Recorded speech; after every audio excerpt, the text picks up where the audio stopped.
নমস্কার বন্ধুরা, অর্পিতা স্পিরিচুয়াল চ্যানেলে আপনাদের সবাইকে স্বাগত। আশা করি আপনারা প্রত্যেকে ভালো আছেন। বন্ধুরা, আপনারা কি জানেন যে স্বামী স্ত্রী একসাথে বসে আহার করলে কি হয়? পাপ হয় নাকি পুণ্য? তাহলে চলুন আজকে এই বিষয়ে একটু আলোকপাত করা যাক।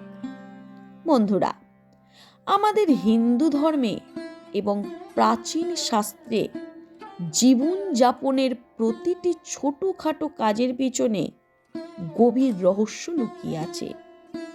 বিশেষ করে স্বামী ও স্ত্রীর সম্পর্ক নিয়ে শাস্ত্রে অনেক বিধিনিষেধের কথা বলা হয়েছে।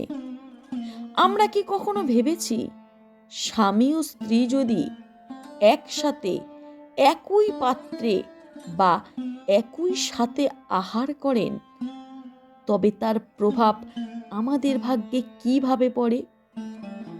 এই বিষয়টি অত্যন্ত জনপ্রিয় এবং এটি সাধারণত আমাদের লোক সংস্কার, শাস্ত্রীয় বিশ্বাস এবং দাম্পত্য সম্পর্কের গভীরতার উপর ভিত্তি করে তৈরি।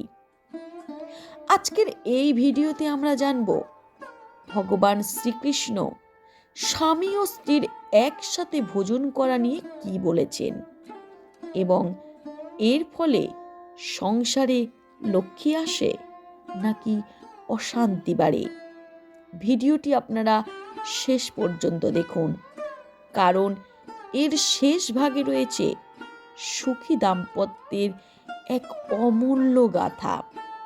বলা হয় একটি পরিবারে সুখ এবং শান্তি তখনই থাকে যখন সেই পরিবারের মানুষগুলোর মধ্যে মনের মিল থাকে। কিন্তু বর্তমানের ব্যস্ত জীবনে স্বামী স্ত্রীর মধ্যে দূরত্ব বাড়ছে। শাস্ত্রমতে আহার বা ভোজন কেবল শরীরের ক্ষুধা মেটায় না, এটি আমাদের মনের ওপরও প্রভাব ফেলে। তাই শ্রীকৃষ্ণের কাছে যখন এই বিষয়ে জানতে চাওয়া হয়েছিল, তিনি অত্যন্ত গভীর এক সত্য প্রকাশ করেছিলেন। শ্রীকৃষ্ণ বলেন, অন্ন হলো ব্রহ্মের রূপ, তাই অন্ন গ্রহণের সময় আমাদের মানসিক অবস্থা যেমন থাকে, আমাদের স্বভাবও তেমন হয়ে ওঠে। স্বামী ও স্ত্রীর একসাথে ভোজন করা নিয়ে শ্রীকৃষ্ণ তিনটি প্রধান দিকের কথা বলেছেন। প্রথমত, প্রেমের বন্ধন সুদৃঢ় হওয়া। শ্রীকৃষ্ণ বলেন, যখন স্বামী ও স্ত্রী একত্রে বসে প্রেম ও শ্রদ্ধার সাথে ভোজন করেন তখন তাদের মধ্যে ইতিবাচক শক্তির আদান প্রদান ঘটে। এটি কেবল তাদের শারীরিক তৃপ্তি দেয় না, বরং তাদের আত্মা ও মনের মিলন ঘটায়। এতে পারস্পরিক বিশ্বাস ও ভালোবাসা বহু গুণ বেড়ে যায়। দ্বিতীয়ত, সংসারে লক্ষ্মীর বাস। শাস্ত্র অনুযায়ী যে বাড়িতে স্বামী স্ত্রী মিলেমিশে খাবার খান সেই বাড়িতে মা লক্ষ্মী অত্যন্ত সন্তুষ্ট থাকেন। যেখানে কলহ নেই, যেখানে খাবারের প্রতি শ্রদ্ধা আছে এবং স্বামী স্ত্রী একে অপরের পরিপূরক হিসাবে খাবার গ্রহণ করে, সেখানে দারিদ্র্য ধারে কাছেও ঘেঁষতে পারে না। তৃতীয়ত, শক্তি ও ইতিবাচকতা।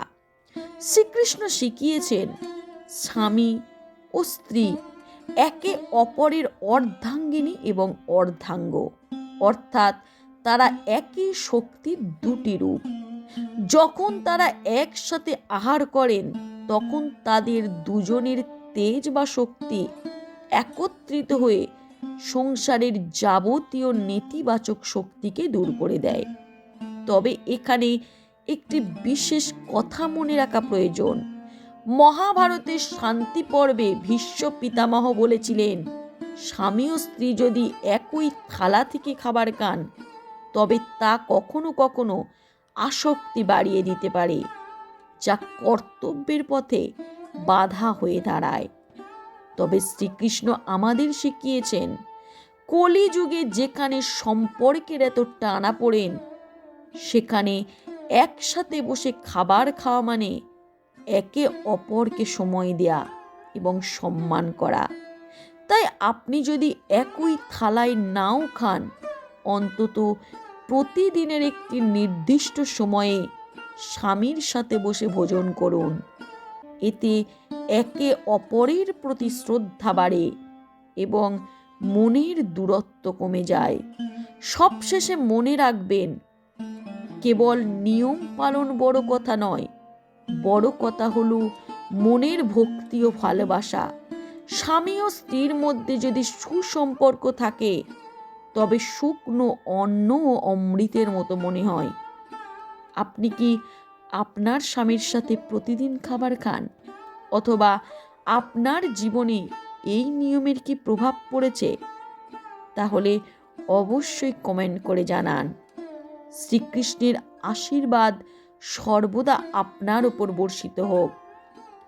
তো বন্ধুরা, আজকের এই ভিডিওটি কেমন লাগলো অবশ্যই আপনারা কমেন্ট করে জানাবেন। যারা নতুন তারা এই চ্যানেলটিকে একটি সাবস্ক্রাইব করে আমার পাশে থাকবেন। আর অবশ্যই আপনারা স্বামী স্ত্রী দুজনে একে অপরের সহায়ক হয়ে উঠবেন, একসাথে ভোজন করার চেষ্টা করবেন, একে অপরকে সময় দেবেন। জয় শ্রীকৃষ্ণ।